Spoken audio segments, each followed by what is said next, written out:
Bhagavate Vasudevaya.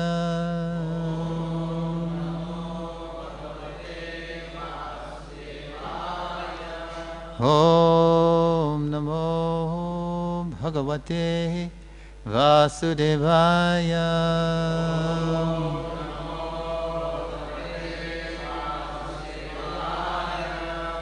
Om Namo Bhagavate Vasudevaya.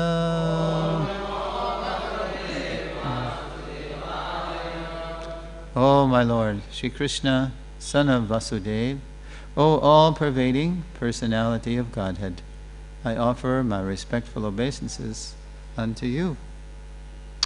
Reading from the Srimad Bhagavatam, translation and commentary by Śrīla Prabhupada and his servants. Canto 10, the Summum Bonum, the Lord's smiling face. Chapter 74, the deliverance of Shishupal. It's actually the killing of Shishupal, but whether Krishna is killing us or kissing us, it's all good. So it's the deliverance of Shishupal. Today's text number 3.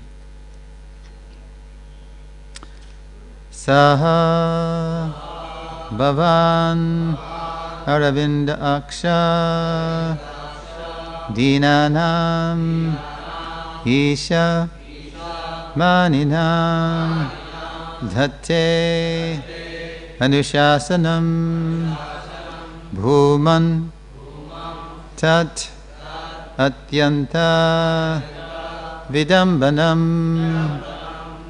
bhavān aravinda-akṣo dīnānām īśa-māninām dhatte nuśāsanaṁ bhūmaṁs atyanta-viḍambanam bhavān aravinda-akṣo dīnānām īśa-māninām dhatte nuśāsanaṁ bhūmaṁs atyanta-viḍambanam bhavān aravinda-akṣo dīnānām īśa-māninām dhatte nuśāsanaṁ bhūmaṁs atyanta-viḍambanam.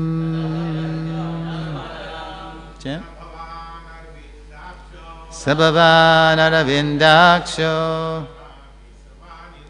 dīnānām īśa-māninām dhatte nuśāsanaṁ bhūmaṁs atyanta-viḍambanam bhavān aravinda-akṣo dīnānām īśa-māninām dhatte nuśāsanaṁ bhūmaṁs atyanta-viḍambanam bhavān aravinda-akṣo dīnānām īśa-māninām dhatte nuśāsanaṁ bhūmaṁs atyanta-viḍambanam. Ladies. Bhavān aravinda-akṣo dīnānām īśa-māninām dhatte nuśāsanaṁ bhūmaṁs atyanta-viḍambanam. Word for word. Saha, he, bhavān, yourself. Aravinda-akṣaḥ, the lotus-eyed Lord. Dīnānām, of those who are wretched. Īśa, rulers. Māninām, who presume themselves. Dhatte, takes upon himself. Anuśāsanam, the order. Bhūman, O all-pervading one. Tat, that, atyanta, extreme, viḍambanam, pretense. Translation.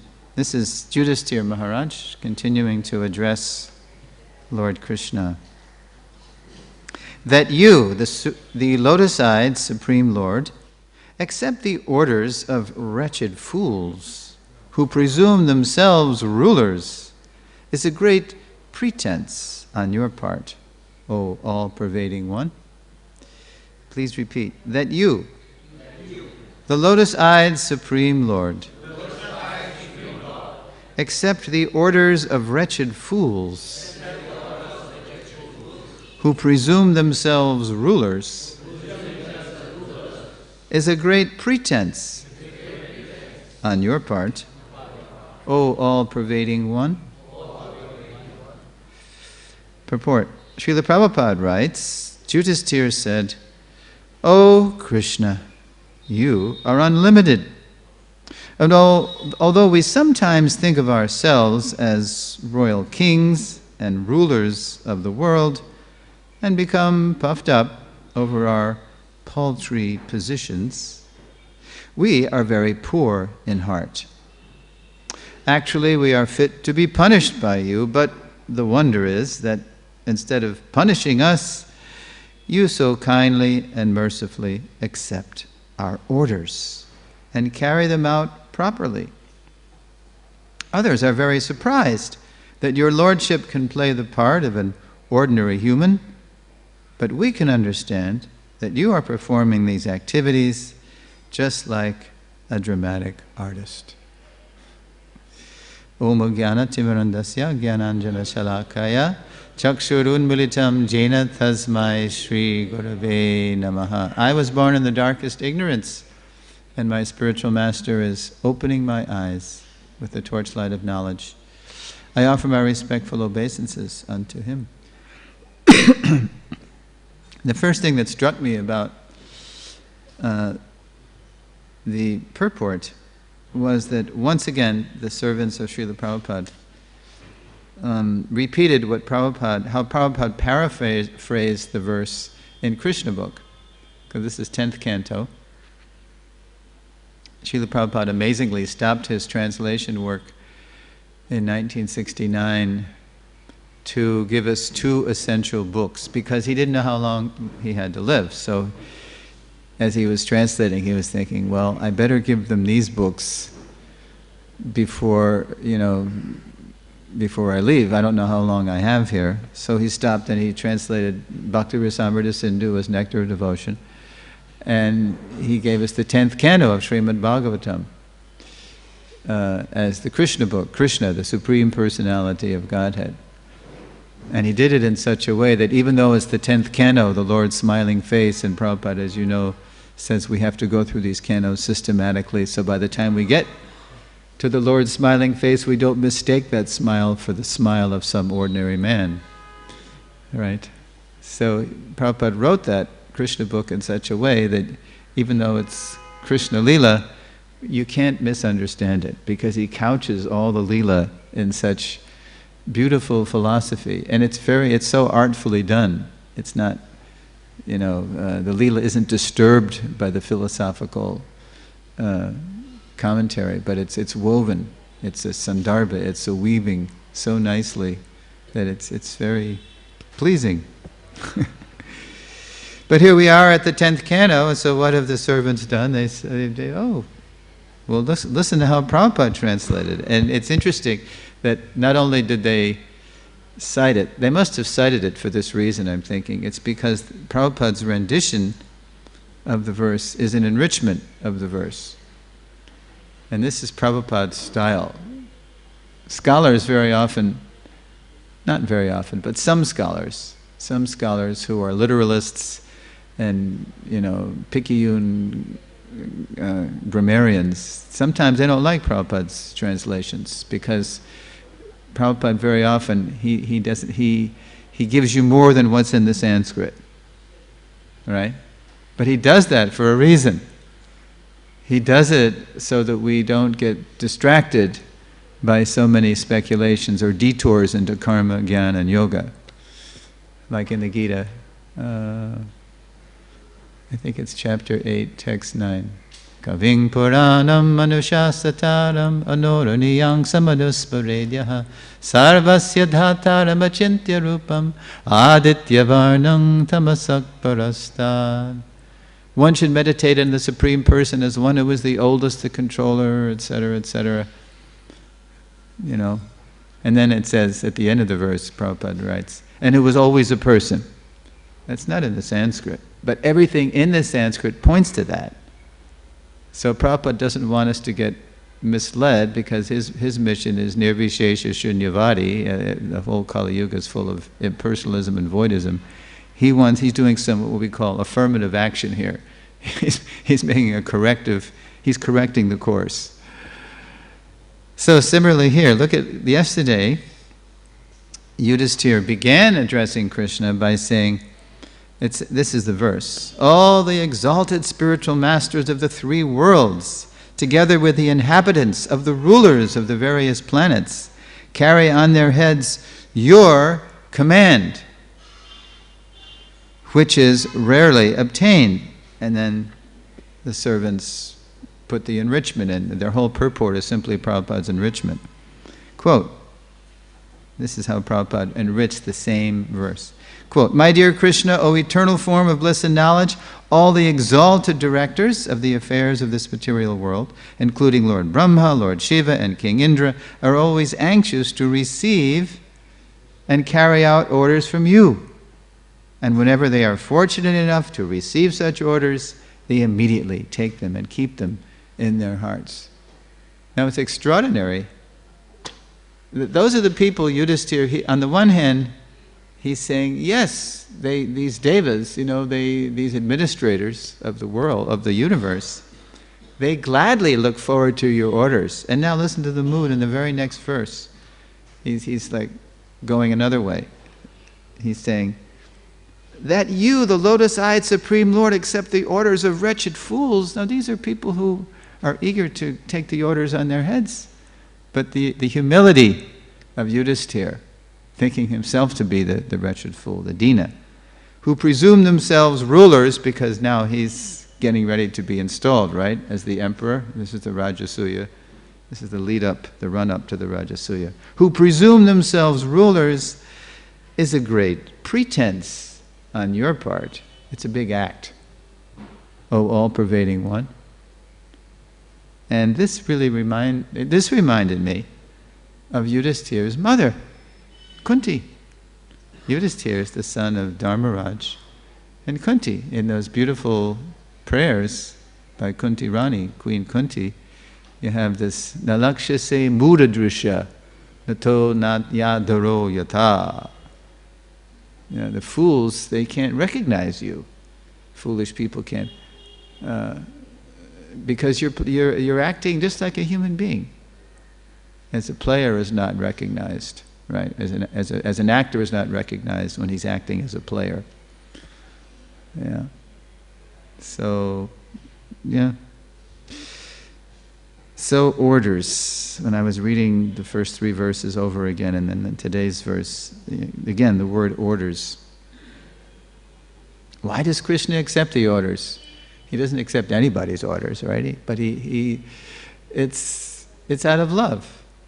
It's out of love. It's like Śrīla Prabhupada would tell the story, maybe you've heard on the recording, that to show how Kṛṣṇa likes to relish love. He's the Supreme, but he's not only... how did Prabhupada render Bhagavatam in English? Nobody ever heard this before when he came to the West. How did Prabhupada render Bhagavatam? Kṛṣṇa, the Supreme Personality of Godhead. We never heard that. But it's beautiful because you get, in that phrase, you get the majesty of God, Supreme, right? But then personality of Godhead. You get the personality, you get the intimacy. Yeah. And then when Prabhupada was going to incorporate ISKCON, right? Now we're celebrating the 50th anniversary of ISKCON's incorporation year. And Prabhupada started doing this even before he had a place to stay. He was speaking to an attorney called Stephen J. Goldsmith on the Lower East Side of New York City. When he himself, Prabhupada, was sitting in this loft of this Bowery. You know Bowery? Bowery, even more back then. 50 years ago, it was like Skid Row. It was the lowest of the lowest place. Prabhupada, to get in the place, he had to step over drunks. And if they were awake, they'd look up and they'd roll over for him, as even they recognized somebody exalted. So Prabhupada is up there lecturing, to whoever was conscious enough to listen. But there was one guest who was sympathetic to people trying to who were trying to start what we call in America non-profit organizations, especially religious non-profit organizations.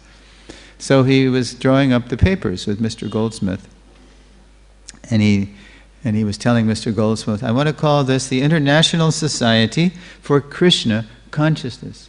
Oh, why do you want to call it that, Swamiji? People don't know who Kṛṣṇa is. And Prabhupada came back with, that's the point. They don't know who God is. They kept saying, why don't you call it God consciousness? But why? I've come to teach you who God is. He's Kṛṣṇa. He's all attractive. Yeah. So this devotional person, this is the kind of person whom Kṛṣṇa fulfills and carries the orders of, not just any person. So since I'm traveling around sharing just a particle of the unlimited glories of our founder Acharya, I thought I would maybe share with you some points from these verses with the founder Acharya seminar. So even though we only had a handful of brahmacharis, and there's a lot more in this room, I think you probably know, I'm going to ask you now, when did Śrīla Prabhupada first receive his orders? Raise your hand. When? 1922, right? Before he and Narendranath Mullik, Naren, Prabhupada said, my friend Naren dragged me. I did not want to go to meet another so-called sadhu. I'd seen too many sadhus in my father's house. They weren't really sadhus, they were just begging chapatis. But Prabhupada said, somehow or other, I was always the leader of my group, so all my friends had met this sadhu, but they wouldn't give their opinion unless, I gave my opinion, because they wanted to hear what Abai thought, right? So I let him, okay, so he dragged me. So they go up to the top of Altadanga Junction rooftop, number 1 Altadanga Junction, Calcutta, 1922. And because, they're educated, cultured young men, they bow before the sadhu. And Prabhupada said, even before we'd finished our obeisances, the sadhu said, you are educated young men, why don't you preach the message of Lord Chaitanya in the English-speaking countries all over the world? He was saying that to everyone, right?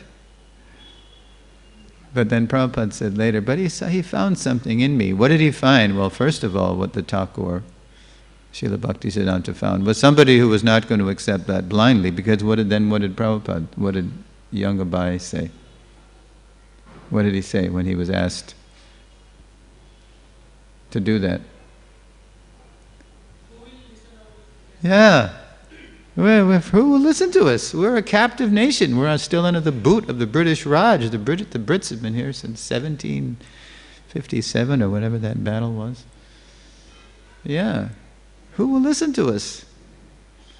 First we have to get Swaraj, right? Prabhupada said, I was a Gandhian.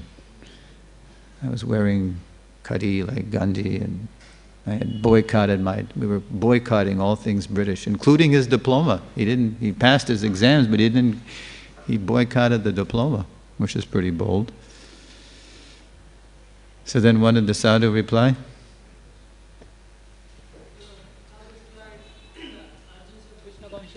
much more than who is ruling and who is not ruling. Yes, Krishna consciousness is more important than politics. It's the urgent need of every living being. So, Prabhupada said, I was right there. This was the blessing. Right there, Prabhupada got the blessing of his allegiance to Gandhi just flew away. And Srila Bhaktisiddhanta became his new guide. Prabhupada told us later. I accepted him immediately. Not officially, right? It wasn't Diksha, but in my heart.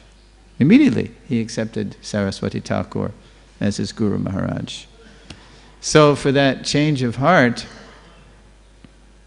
Srila Prabhupada started to receive blessings. And the blessings were that he became very attached to reading the books of Srila Bhaktisiddhanta, even when he moved away from Calcutta to go to Allahabad to start that Prayag pharmacy. At Kumbh Mela, these Gaudiya Math sadhus walked in. We've read in Lilamrit, right? Oh, Abhay Babu, we hear you are a very nice Vaishnava. Please help us start a branch of the Gaudiya Math in Allahabad. So Prabhupada thought, oh, these people. He hadn't seen them in 6 years because Prabhupada thought, when he did meet Srila Bhaktisiddhanta, he thought, oh, I would love to join him, but I cannot. It will be injustice. Because he's already married and he had a son, his first son. It's interesting how Prabhupada answered the question of why didn't you join, why didn't you do your mission right away? He answered it differently. To the Radha Damodar Brahmacharis in Atlanta on the 2nd of March 1975, he said, I should have joined immediately. I was such a rascal. Because that's what they had done. We had done that. We had joined immediately. We had given up, by Krishna's arrangement. There's a whole generation of us, as you know from reading The Journey Home, who had rejected everything. We rejected our family and our university and the government and business and the values. We rejected everything. So Prabhupada was validating their choice to join him. I should have joined immediately, like we had done, right? It took me 43 years to leave India. But to reporters, this is why we have to know Prabhupada in context. You have to know who Prabhupada's speaking to, where he's speaking to them, when he's speaking to them, and why he's saying what he's saying to understand Prabhupada. Or else you will get completely bewildered by all the apparent contradictory things that Prabhupada says and writes, right? Yeah, he does it time and time again. Context is everything. So to reporters, he would say, well, I have to prepare myself. It's no small thing, to transplant Gaudiya Vaishnava culture into completely alien soil, to preach to people who are raised on the very activities which we swear to avoid at initiation. I thought when I would say the rules, you would say, Swamiji, please go home, Prabhupada would say. And what else would he say? Well, he would say, there's other longer things he would say too, but... Okay, so Prabhupada did. He helped him start a Gaudiya Math. And then in 1933, in that same Allahabad, after helping those sannyasis start a Gaudiya Math, and after having shown his eagerness to hear to Srila Bhaktisiddhanta, in Allahabad, in November, the Thakur did initiate Srila Prabhupada. Yes, I know him. I have marked him. He likes to hear. I will accept him as my disciple. So Abhay Charan Day became Abhay Charanaravinda Das, a servant of one who was fearless at the lotus feet of Kṛṣṇa.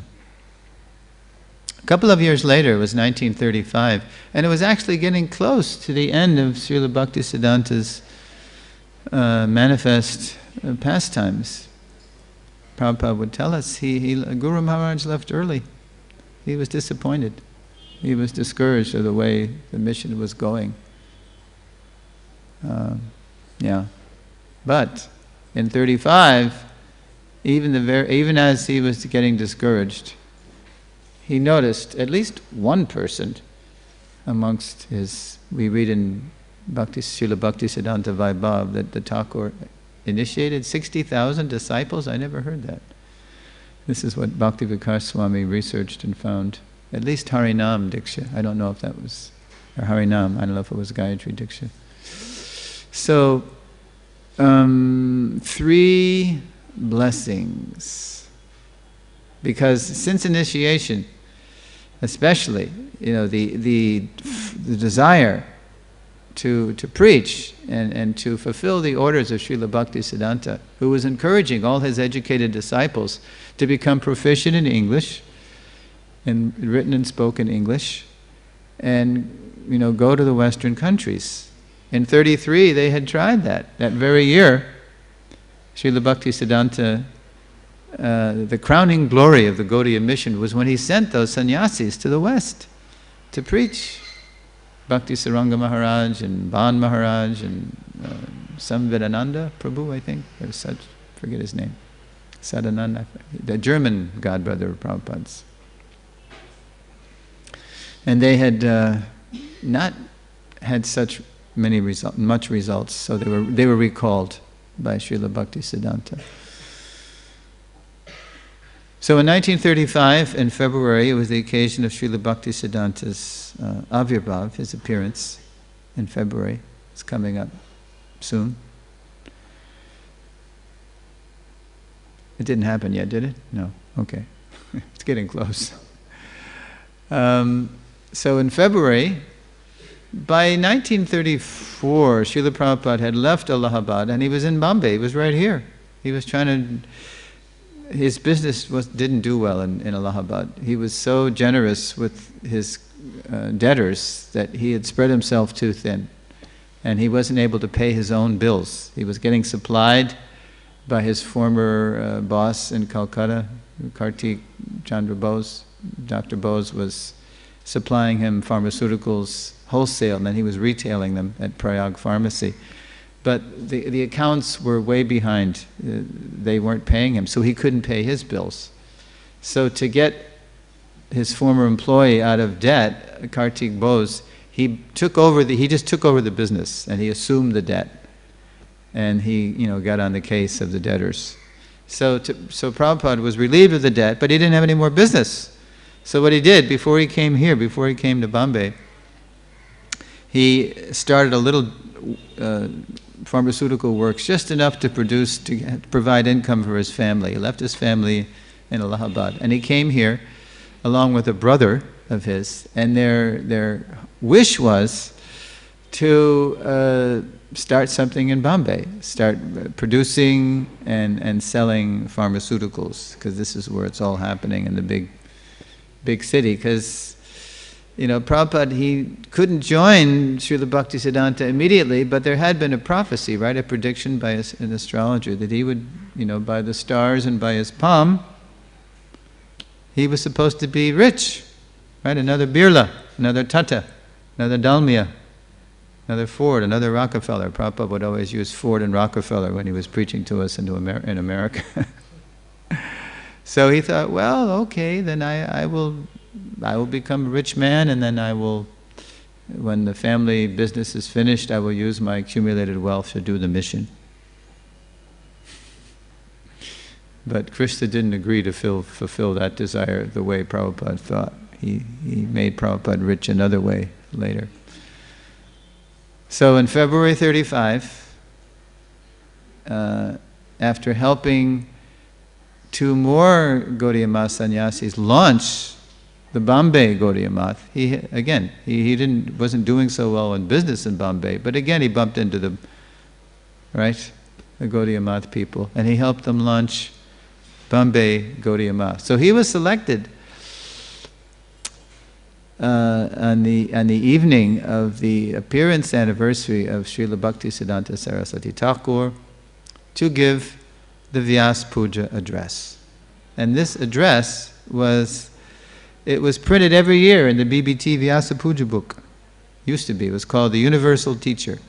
Gentlemen, our Guru Maharaj is not the guru of a sectarian institution. Rather, he is a Jagat Guru.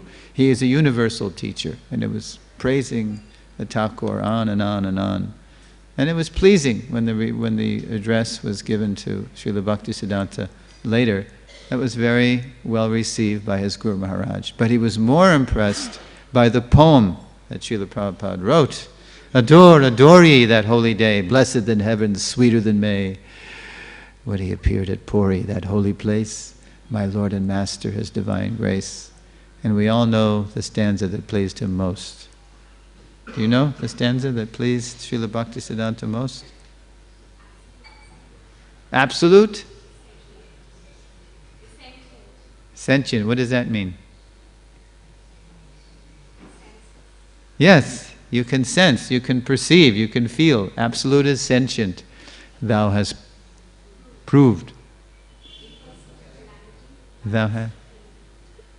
Actually, he wrote it moved, and then 34 years later, in 1969, when Guru Das, our godbrother, found the poem in the British Museum or the British Library in London, when they were launching the London Yatra, he copied it and brought it to Prabhupada. And Prabhupada said, oh, I thought this was lost. He found it in an old harmonist in the British Museum or something like that.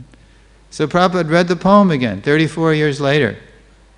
And when he came to that stanza, he edited his own poem. He changed moved to removed, because it was more the word he wanted. And 34 years on, his English, he was always improving himself, making himself fit for the mission, right?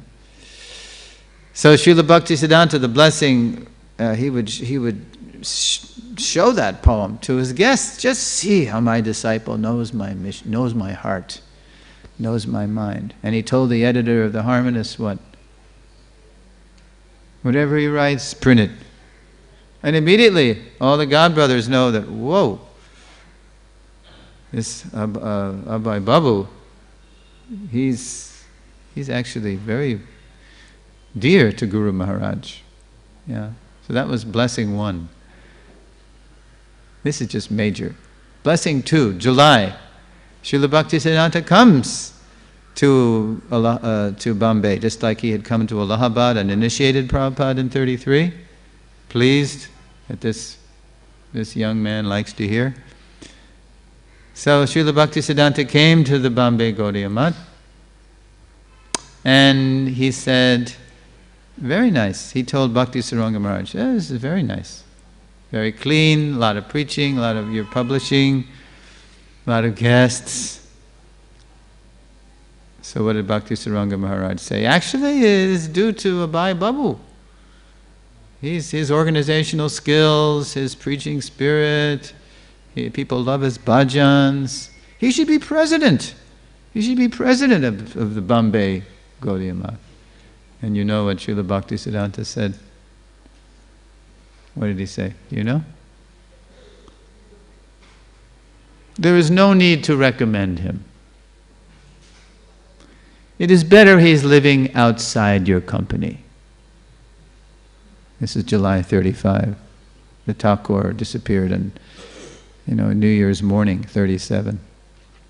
We're only a year and a half away from his disappearance. It is better he's living outside your company. He can see what's coming. He will do.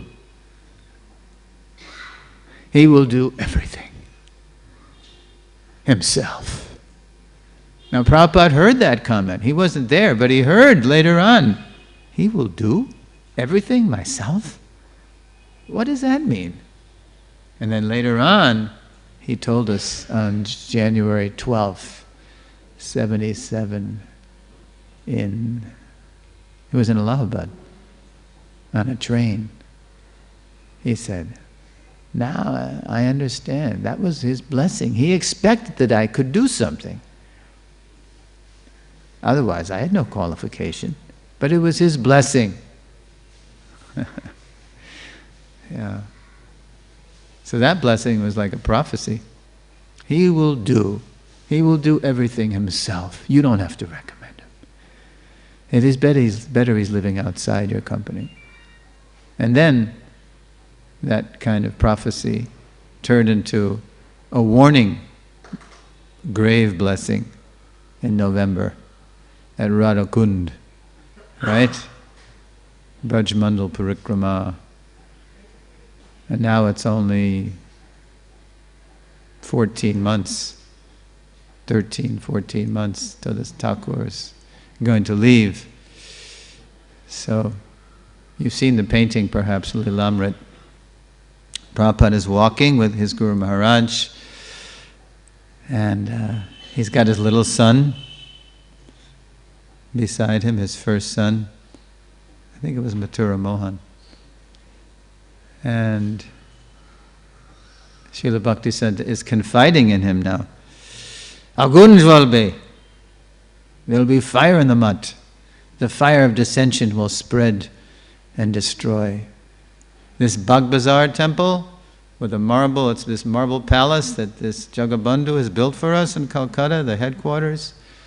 Now my leading men, they're losing their preaching spirit. Now they're just competing for who's going to have the nicest room in this marble palace. I wish I could sell the marble off this palace and just use the money to print books. Abhay Charnaravinda, if you ever get money, print books. So that went deep in Prabhupada's heart. And the next year, a year and a month later, in December 36, Prabhupada, the preaching spirit is now rising so intensely. He's feeling so, and he's done a lot. He's helped to launch the Allahabad Gaudiya Math, the Bombay Gaudiya Math. He's pleased his Guru Maharaj like anything by his writing and his speaking. And he's giving, donations. But still, he's feeling inadequate because he really wants to please Srila Bhaktisiddhanta. So, in December 36, he writes him a letter. He's still trying to do the business. It didn't work. But he's in Bombay and he's writing.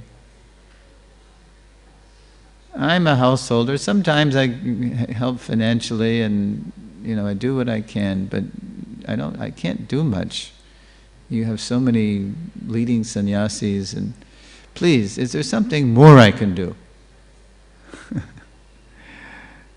And within a fortnight, soon actually, that was in early December, and by mid-December, December 13th, Prabhupada told us, Guru Maharaj replied, I have every hope, every confidence that you can turn yourself into a very nice English preacher.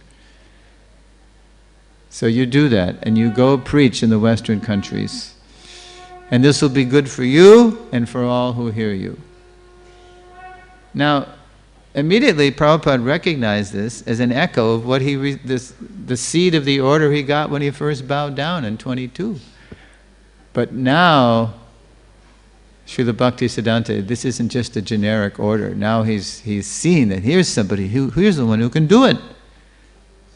Yeah.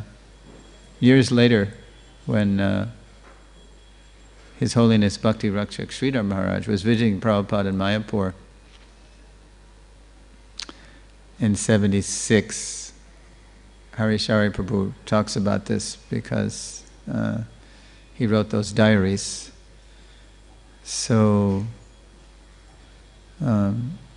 he said, Sridhar Maharaj and Prabhupada were speaking alone in Prabhupada's rooms. And then Prabhupada told me later that Sridhar Maharaj said, Swami Maharaj, when Guru Maharaj sent the preachers to Europe, and then they came back without much results, because, what happened in Europe? They met people who, as Prabhupada told that story of the Marquis of Zetland saying to Bhakti Saranga Maharaj, "Oh, Swamiji, can you make me a Brahmin?" "Oh yes, just follow these rules. No just avoid intoxication, illicit sex, meat eating, and gambling." Impossible! The Gaudiya sannyasis, when they came back, they were telling their godbrothers, these people, These people are animals. Now how could it be? Sridhar Maharaj said, we were thinking, how could it be when Mahaprabhu said in Chaitanya Bhagavat, Pritivite Achayata Nagaradi Gram. In as many towns and villages as there are on the surface of the earth, my holy name will be preached? How could it be? These people are animals. There must be some poetic, some kind of exaggeration, you know. But Swami Maharaj, you did it. Therefore, I think you're the real Acharya. We all had the order, but you did it.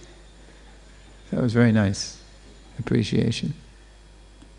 So Prabhupada, he was always thinking himself very unqualified, very fallen, Dina, as Yudhiṣṭhira Maharaj in the same mood.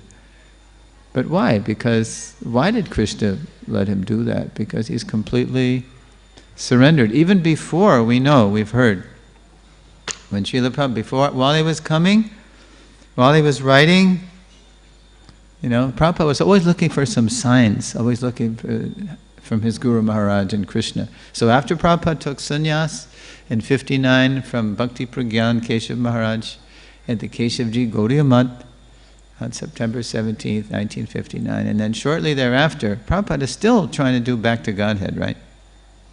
And it's by then, by the late 50s, he's, you know, he's determined, he's going to go to the West, somehow or other. His surrender to the order, it grew in intensity. Even after Prabhupada got that letter from Srila Bhaktisiddhanta in December 36, he said later, I was reading a commentary by Vishwanath Chakravarti Thakur on Gita 241, right? Vyavasayatmika buddhya. And the Thakur says, this one-pointed intelligence means you have to accept the order of the spiritual master as your life and soul.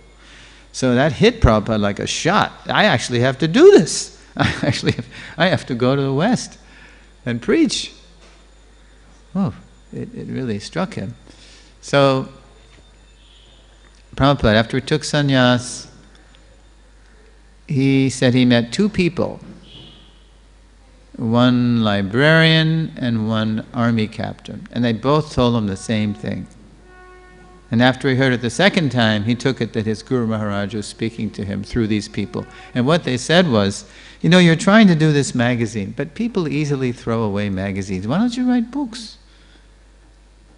They don't easily throw away books. They take them more seriously. So then, it was 59, 60, and what was big in the news was the Russians. Everybody's afraid of the Russians. Because in 57 they had put up the first man-made satellite, Sputnik, the traveler. I remember in America we were terrified. I was about 10 years old. October 4th, 57, big thing on the news. The Russians have put up a man-made satellite, Sputnik. This is the unofficial beginning of the space race, the so-called space race, right?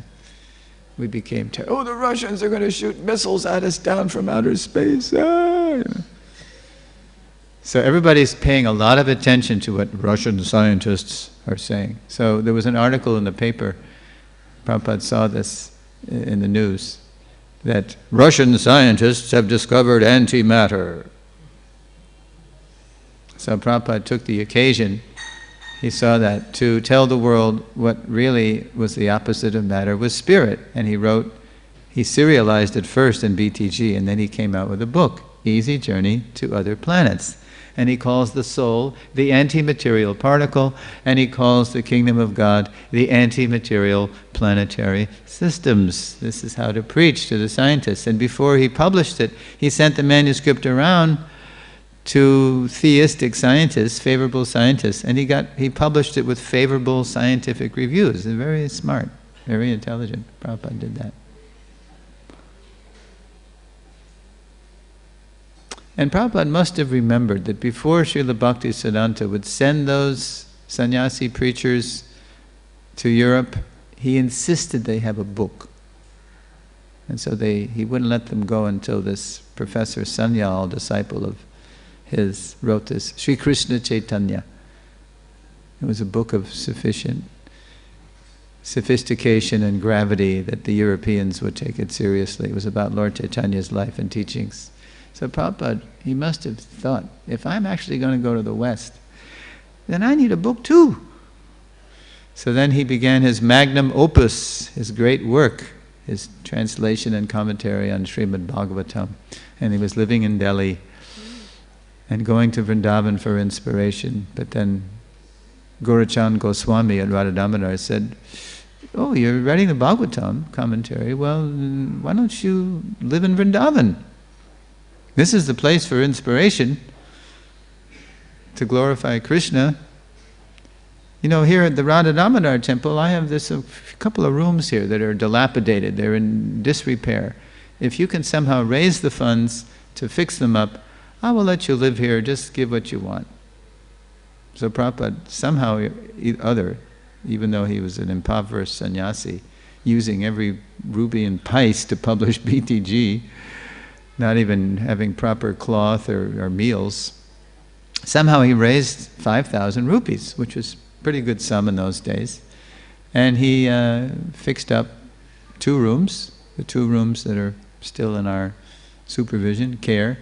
And Prabhupada said, I paid 5 rupees a month for those 2 rooms. That was his donation. And he was living there, and then he was going to Delhi to print, with great difficulty, printing. But while he was, trying to, even when he was starting this, he was in such anxiety. We know from reading our god sister Mulapakriti, the late Mulapakriti Mataji, she wrote that wonderful book, Śrīla Prabhupada, Our Friend to All. You ever read that book? Very nice. Yeah. She went around and she got interviews of sadhus who knew Prabhupada before he came to the West, in Vrindavan. So some sadhus would report, or this one sadhu reported, I heard, I was living right near, this Radha Damodar temple, and I would hear in the middle of the night wailing, crying. And this went on for several nights. So I spied. One night I went out and I looked, and there's Bhaktivedanta Swami prostrate in front of the samadhi of Rupa Goswami, praying, Hey Rupa! Guru Maharaj has given me this impossible mission.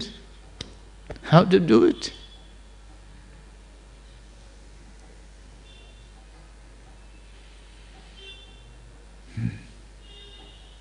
So then, one Govinda Ghosh, he was a young man. He liked to hear Prabhupada preach. Prabhupada was a preacher, of course. So he was coming. And he noticed one day, Swami Bhaktivedanta was sick. He was under the weather.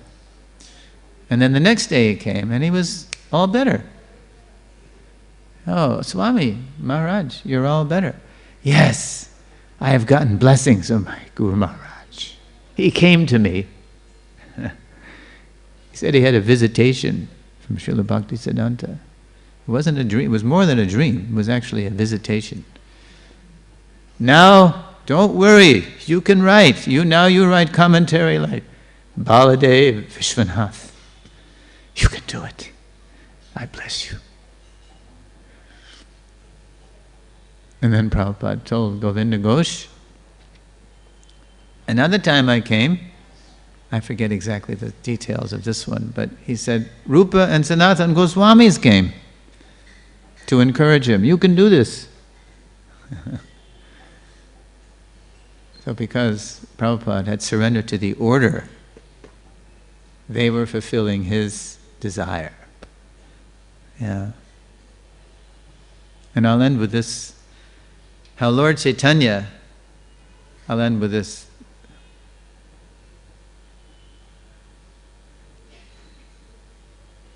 We know from Chaitanya Mangal by Srila Lochandas Thakur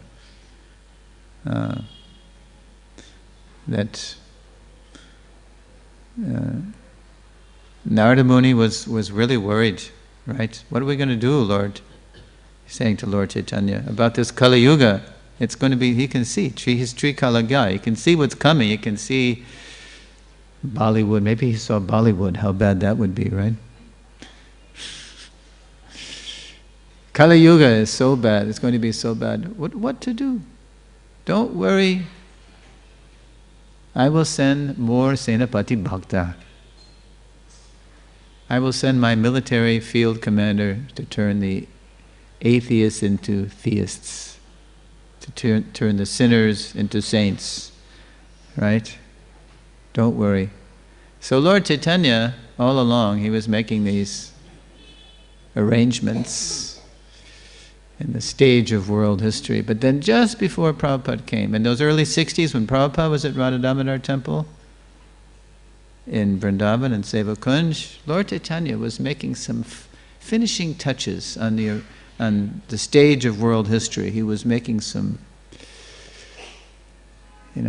amazing dramatic adjustments to the stage of world history. So to send his Senapati Bhakta to just the right place, at just the right time, so that he could launch the Hare Krishna movement.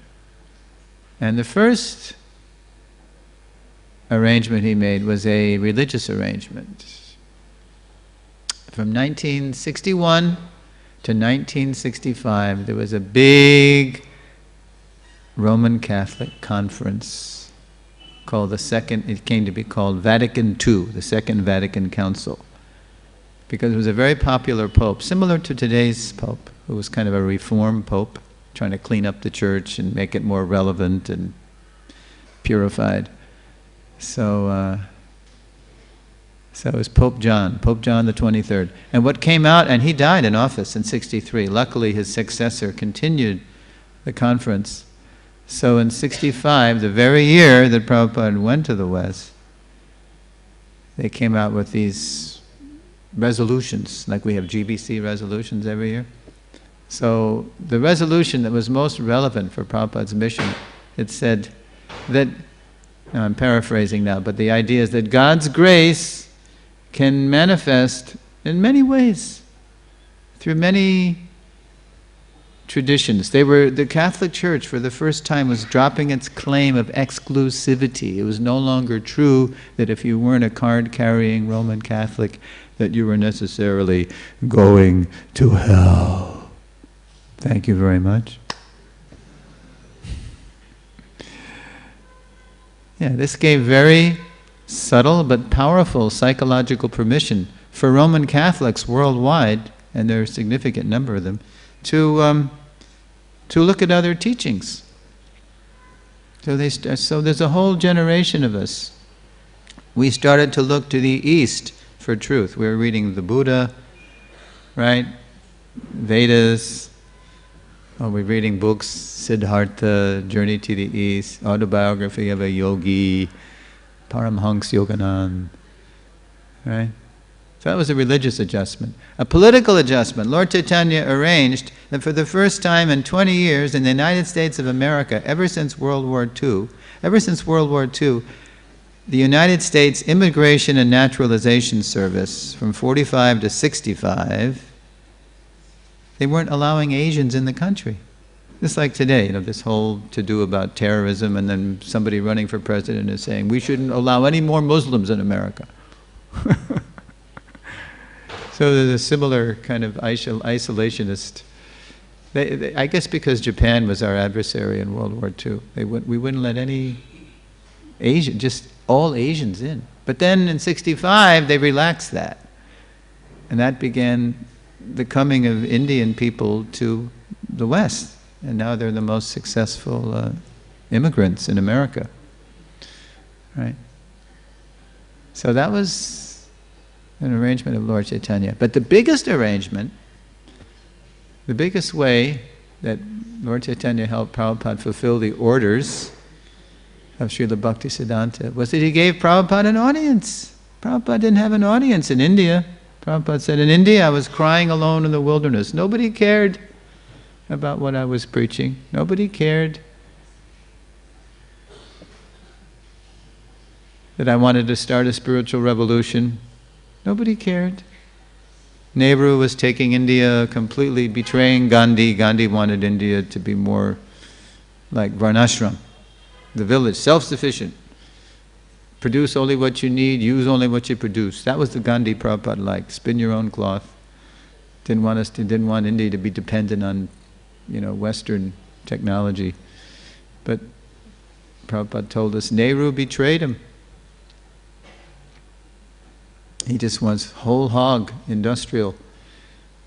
Prabhupada said he noticed when Nehru and his father would come to my pharmacy in Prayag, he would never buy anything Ayurvedic or homeopathic. He would always get the Western medicines. So nobody listened to Prabhupada in India. And then he came to America, and then he's got a whole generation of people mad after anything yoga, meditation, Vedic. So Prabhupada is so dear to Kṛṣṇa because of all those who had the order, he actually did the order. And all of us who were lucky enough to be in his Sangha that he called ISKCON. First he called it the Gita Nagari. The trigger for the first name to Prabhupada's mission was the assassination of Mahatma Gandhi. And Prabhupada was writing Dr. Sardar Patel, the deputy PM of India, and he was talking about this. If you really want to honor Gandhi, Prabhupada said, don't just make a statue where pigeons will pass stool. I can show you how to make a whole community based on Gandhi's inspirational book, the Bhagavad Gita. Everybody knows Gandhi is taking his inspiration from the Gita. But I can show you how to make a community based on the Gita's teachings. That Gandhi said was his inspiration. Nobody listened. Then he started the League of Devotees. That was the second phase, second name he gave to his mission. And again, Lord Chaitanya did not allow that. He had something else in mind. And then he started ISKCON finally in the 60s. So Lord Chaitanya and Śrīla Prabhupada appreciated it so much. We're so lucky we have an opportunity to assist him. And you're so lucky you have such a nice facility here and such nice leadership that people are coming right off the tour boats, right? And you can just... Where are you folks from? Europe? Italy. Okay. Yeah, all over the world. So... that you, the lotus-eyed Supreme Lord, accept the orders of wretched fools.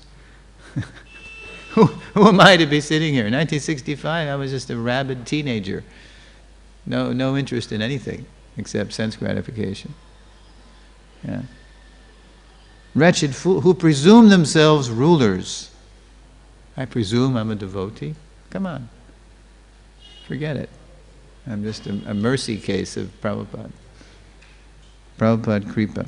Who presume themselves rulers is a great pretense on your part, O all-pervading one. But Kṛṣṇa he's accepting the service because we're assisting Prabhupada in his mission. So it's a little late, but just wanted to share something from the Founder Acharya series. It's a lot of mercy being able to share Prabhupada's glories. Maybe we just have to end? Or do you have a question? Or I don't know what to do. Too late for question? Yeah? Okay. Do you have any questions about... I kind of didn't stick to the verse, but I wanted to parlay the theme of how the Lord accepts the orders out of love. You know that saying, God is love? That's true. Because love conquers even God. God is love. Love is actually God. Love rules even God. Jnanes, what is it? Prayasa mudapasya namanta eva. Maharaj mentioned yesterday 10.14.8, Lord Brahma's prayer. 10.14.3, Lord Brahma also said, those who, even while remaining in their established social position, give up their, there's the idea of trying to figure out the truth by their own powers, speculation. And instead, they worship descriptions of your glories. Certainly conquer your Lordship, although you are otherwise unconquerable. Ye prayaso jita jito pyasitais trilokyam. Although you are otherwise unconquerable by anyone within the three worlds. Any questions? I'm just babbling on here because I don't see any hands. Okay, it looks like the question is, what time is prasadam, Prabhu? Thank you very much. Śrīla Prabhupada ki jai. Gaura Bhakta Vrinda ki jai.